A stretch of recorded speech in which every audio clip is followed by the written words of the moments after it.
Hello friends, welcome back to Nitya वेस।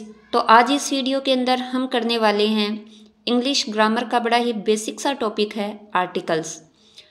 RPSC first grade के syllabus के अंदर जो इंग्लिश का पोर्शन है उसमें भी आर्टिकल्स का टॉपिक दिया हुआ है, और जो इंग्लिश जिनका सब्जेक्ट है फर्स्ट ग्रेड के अंदर उसके अंदर भी आर्टिकल्स का टॉपिक आता है।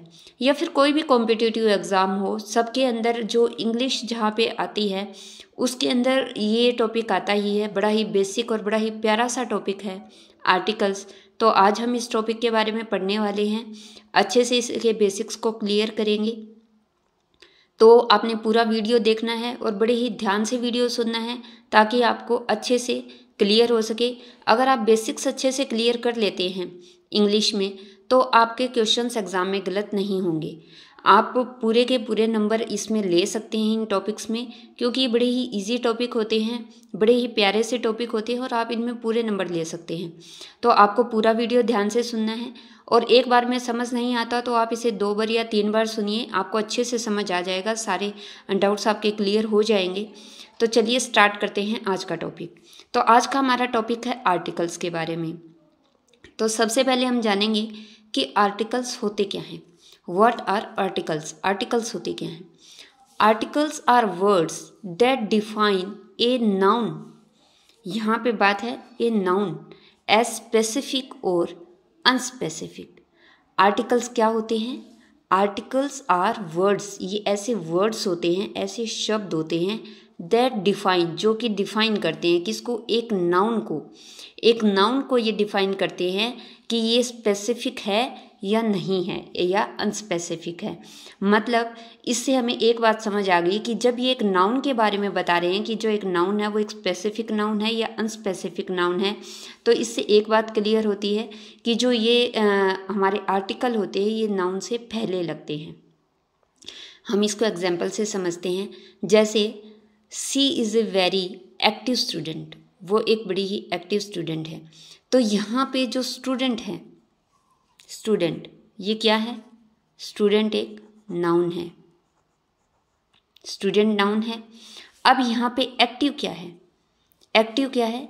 एक्टिव एडजेक्टिव है। और वेरी क्या है? वेरी एक एडवर्ब है। एडवर्ब होता है जो किसी एडजेक्टिव समझते हैं पहले। एडजेक्टिव क्या होता है? एडजेक्टिव होता है विशेषण, और विशेषण वो होता है जो किसी चीज़ की विशेषता के बारे में बताए। हिंदी में एडजेक्टिव क्या होता है? जो किसी चीज़ की विशेषता के बारे में। यहाँ पे एक्टिव क्या है? एक विशेषण है जो कि स्टूडेंट की विशेषता बता रहा है कि ये स्टूडेंट एक्टिव है। लेकिन ये वेरी एक एडवर्ब है। एडवर्ब क्या होगा? जो कि एडजेक्टिव या एडजेक्टिव की भी विशेषता बताए उसको एडवर्ब बोलते हैं, जो किसी विशेषण की भी विशेषता बताए। अब यहाँ पे एक्टिव मतलब एक्टिव है, ठीक है, सक्रिय है, लेकिन एक्टिव की भी विशेषता क्या बताए? कि बहुत एक्टिव है, बहुत ज़्यादा एक्टिव है। तो यहाँ पे वेरी जो है वो एक एडवर्ब है। और ये जो ए है, जो हमारा आर्टिकल है ए, वो इन सब से पहले लगा है। तो यहाँ पे क्या ये नाउन है? नाउन से पहले अगर एडजेक्टिव या एडवर्ब भी आ जाते हैं तो उनसे पहले भी नाउन का यूज़, उससे पहले भी आर्टिकल का यूज़ होता है नाउन से पहले। तो इसमें आपको क्लियर हो गया कि जो आर्टिकल है उसका यूज़ नाउन से पहले होता है, और नाउन के आगे भी अगर एडजेक्टिव या एडजेक्टिव के आगे एडवर्ब आ जाए तो उससे भी पहले आर्टिकल का यूज़ होगा। अब आर्टिकल्स क्या होते हैं? आर्टिकल्स एक तरह के डेमोस्ट्रेटिव एडजेक्टिव होते हैं। क्या होते हैं? Demonstrative adjective. डेमोस्ट्रेटिव एडजेक्टिव हमने समझ लिया। एडजेक्टिव क्या होते हैं? विशेषण होते हैं जो किसी चीज़ की विशेषता के बारे में बताए, जो किसी नाउन की विशेषता को बता रहे हों, वो एडजेक्टिव्स होते हैं। और यहाँ पे डेमोस्ट्रेटिव एडजेक्टिव्स कौन से होते हैं? जो कि हमें ये बताए कि कोई जो चीज़ है या कोई स्थान है वो कितना दूर या कितना पास है, उसे डेमोस्ट्रेटिव एडजेक्टिव कहते हैं। जैसे दिस, दैट, दीज, दोज, ये सब डेमोस्ट्रेटिव एडजेक्टिव्स होते हैं। अब आर्टिकल है वो भी एक डेमोस्ट्रेटिव एडजेक्टिव है। कैसे? क्योंकि आर्टिकल भी हमें किसी नाउन के बारे में ये बताता है कि वो नाउन डेफिनेट है या इनडेफिनेट है, मतलब निश्चित है या अनिश्चित है। मतलब हम किसी एक पर्टिकुलर व्यक्ति की बात कर रहे हैं या फिर हम किसी अनिश्चित व्यक्ति की बात कर रहे हैं। आर्टिकल्स इंग्लिश में 2 होते हैं, इनडेफिनेट आर्टिकल और डेफिनेट आर्टिकल्स। डेफिनेट आर्टिकल एक होता है द, और इनडेफिनेट आर्टिकल ए और एन होते हैं, जो कि आगे हम पढ़ेंगे कि कहाँ पे ए का यूज़ होता है और कहाँ पे एन का यूज़ होता है। तो पहले हम जानते हैं कि डेफिनेट आर्टिकल का यूज़ कहाँ पे होता है। तो द एक डेफिनेट आर्टिकल है और द का यूज़ हम एक एग्जाम्पल देते हैं, जैसे the old man was very kind, कि जो ओल्ड मैन है वो बड़ा काइंड व्यक्ति था। तो यहाँ पे old man, her old man की बात नहीं हो रही, द ओल्ड मैन मतलब किसी पर्टिकुलर एक व्यक्ति की, एक बूढ़े आदमी की बात हो रही है। तो द आ गया तो मतलब किसी एक पर्टिकुलर की बात हो रही है, एक पर्टिकुलर ओल्ड मैन की बात हो रही है। तो ये होता है डेफिनेट आर्टिकल, जिसका यूज़ करने से हमें निश्चित हो जाता है कि हम एक निश्चित व्यक्ति, ये वस्तु या स्थान की बात कर रहे हैं। अब आता है इनडेफिनेट आर्टिकल्स। इनडेफिनेट आर्टिकल्स का यूज़ कहाँ होता है?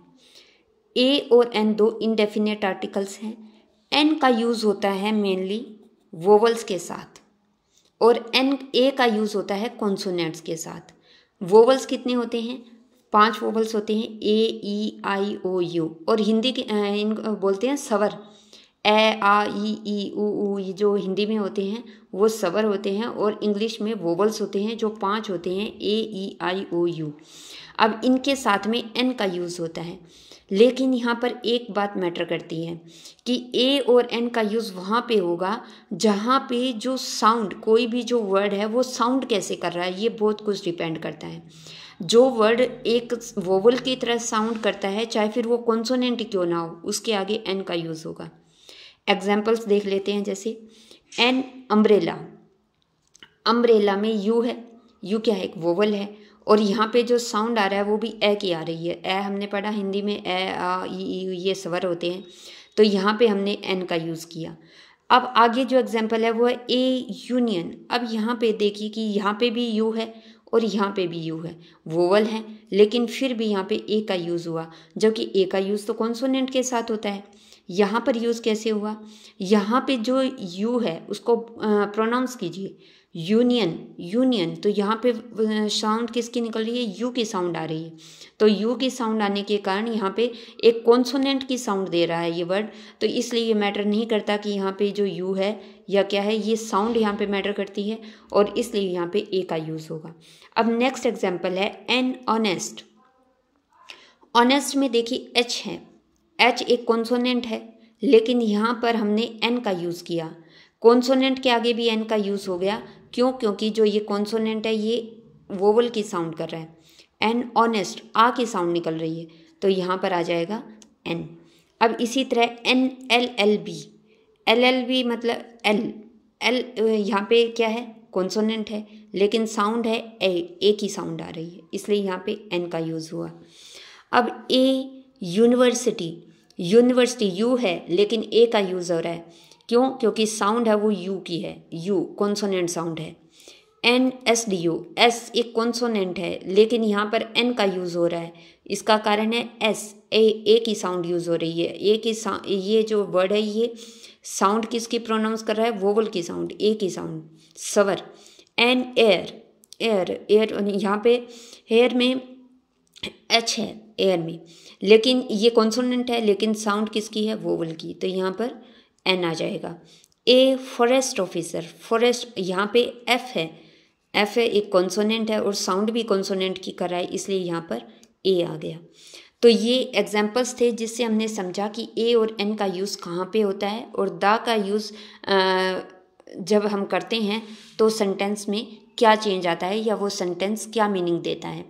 तो अब हम नेक्स्ट वीडियो के अंदर हम पढ़ेंगे कि ए और एन के कुछ और रूल्स पढ़ेंगे जहाँ से ये यूज़ होते हैं, और दा के भी रूल्स पढ़ेंगे कि कहाँ कहाँ पर दा का यूज़ होता है।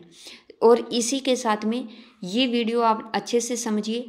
अगर आपको एक बार में समझ नहीं आए तो इसे 2-3 बार देखिए, आपको अच्छे से समझ आ जाएगा। ये बड़ा ही बेसिक टॉपिक है, बड़ा ही प्यारा टॉपिक है, तो अच्छे से ध्यान से इसको कीजिए। मिलते हैं नेक्स्ट वीडियो में। Till then keep practicing. Thank you.